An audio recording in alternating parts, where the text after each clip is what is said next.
Ano ba naman to si Mami? Bigay ng baon sa akin. Marami pa nga akong tirang kahapong baon Tapos sabi niya, uubusin ko lang to sa loob ng isang araw. Anong gagawin ko dito? Lahat ng gusto ko, nabili ko na. Tapos yung mga classmate ko, nabigyan ko na. Sabi nila, hindi pa nila nauubos yung binigay ko kahapon. Ano kayang gagawin ko? Ay, alam ko na. Lahat ng madadaanan kong bahay, bibigyan ko o kaya ilalagay ko sa gate. Oo. Ayan, dito. Sana makita agad yung may-ari ng bahay. Doon naman tayo. Dito. Doon naman. Diyan, maglalagay tayo dito ng marami.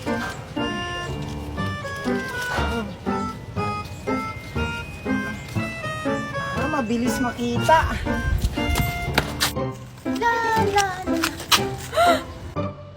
Hala, may pera! Kanino kaya to? Ay, alam ko na. Panigurado kay Junjun to.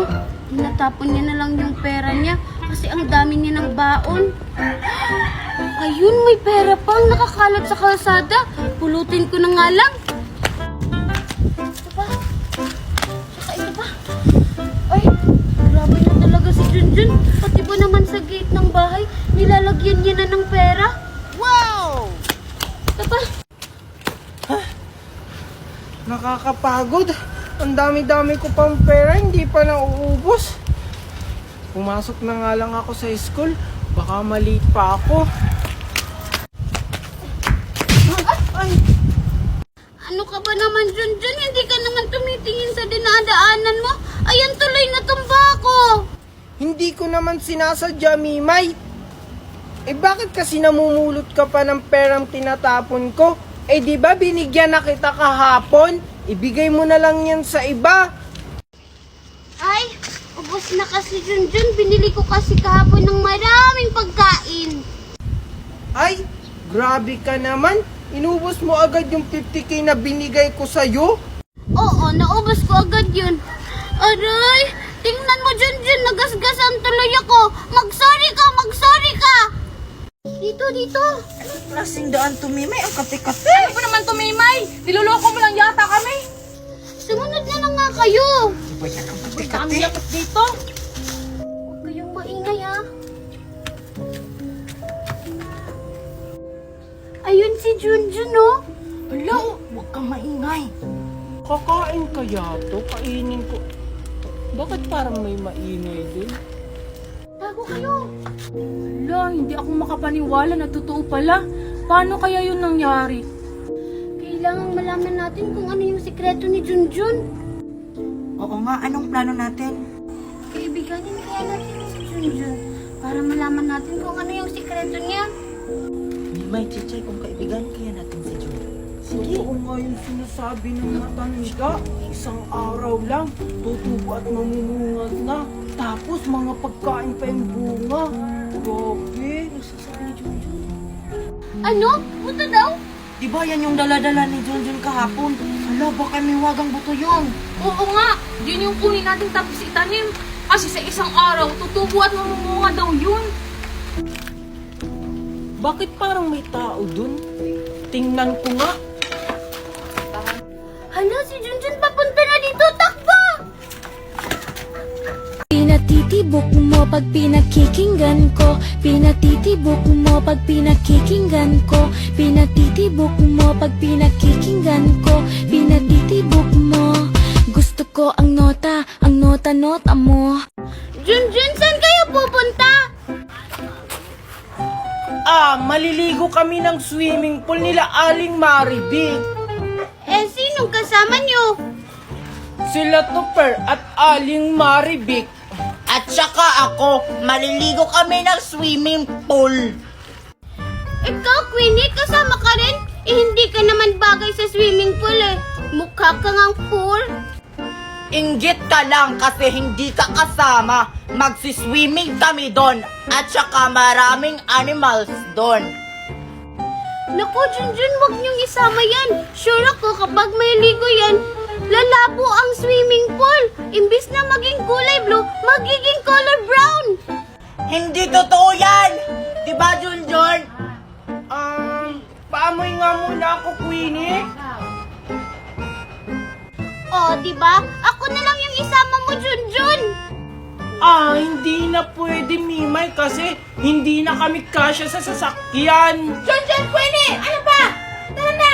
Baka mayroon matay ng sasakyan natin! Oh, rinig mo yon? Maliligo na kami ng swimming pool. Babay, Mimay. Bleh. Tara na, Queenie.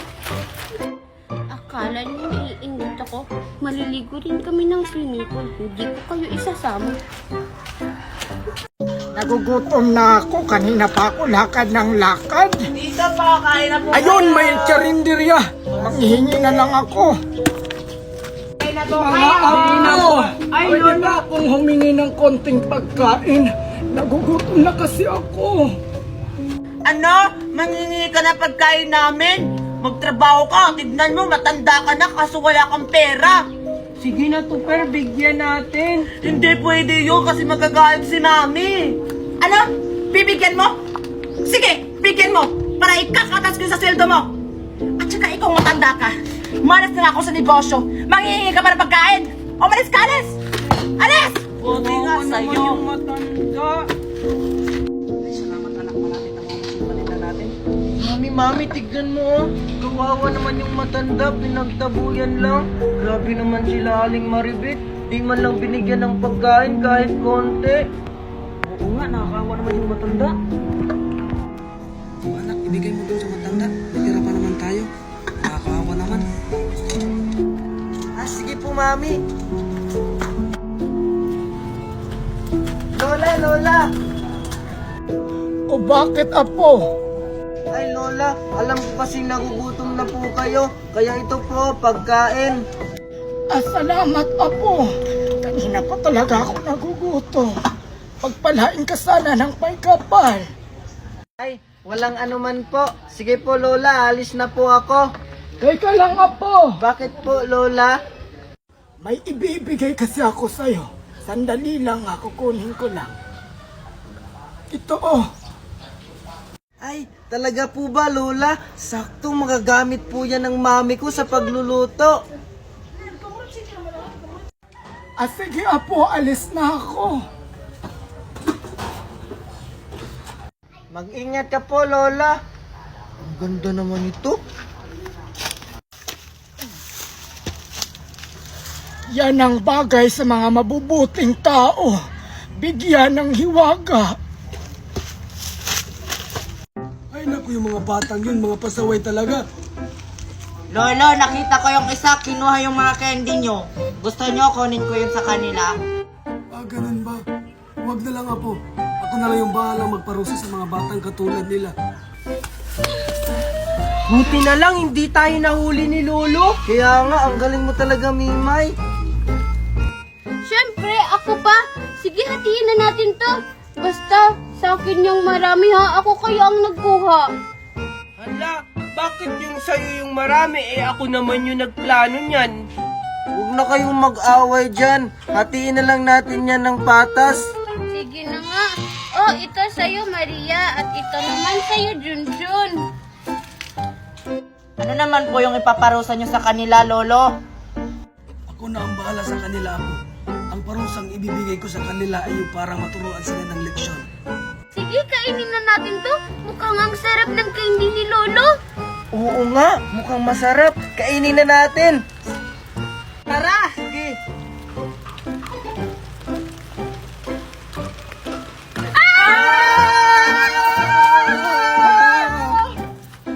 Anong nangyayari sa atin? Hindi ko rin alam. Bakit nagpaikot-ikot tayo? Baka maiwaga yung candy na kinain natin.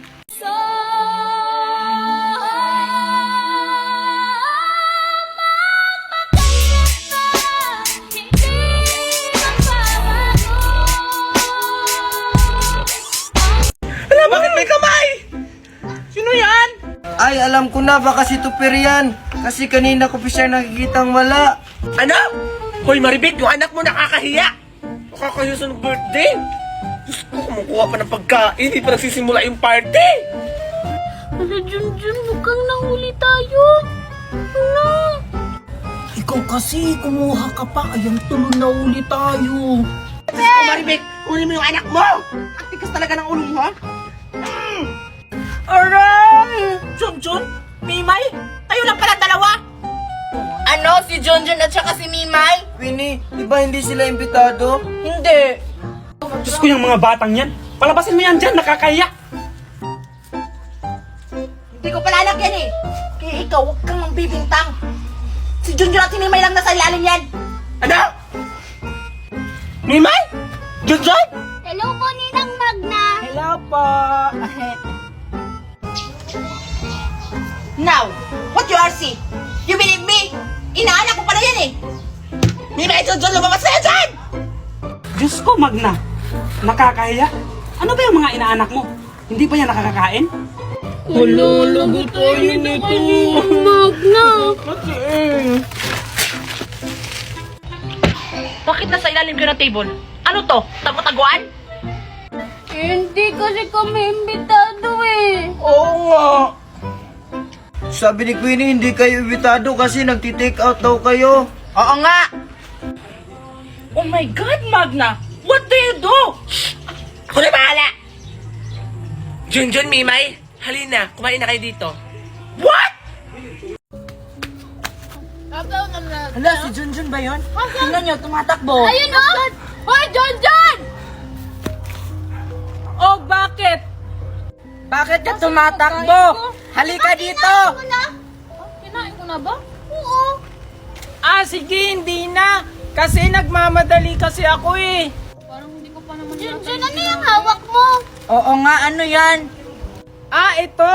Buto lang to. Binigay ni Aling Magna, itanim ko daw. Parang kakaiba yung hawak ni Junjun. Oo nga. Tayo na nga. Hayaan na lang natin si Junjun. Tara. Ano? Sige, alis na ako. Tatanim ko pa to. Saan ko kaya ito pwedeng itanim? Ah, dito na lang. Sana, totoo yung sinabi nung matanda. Babalikan ko to bukas kung totoo nga yung sinasabi niya.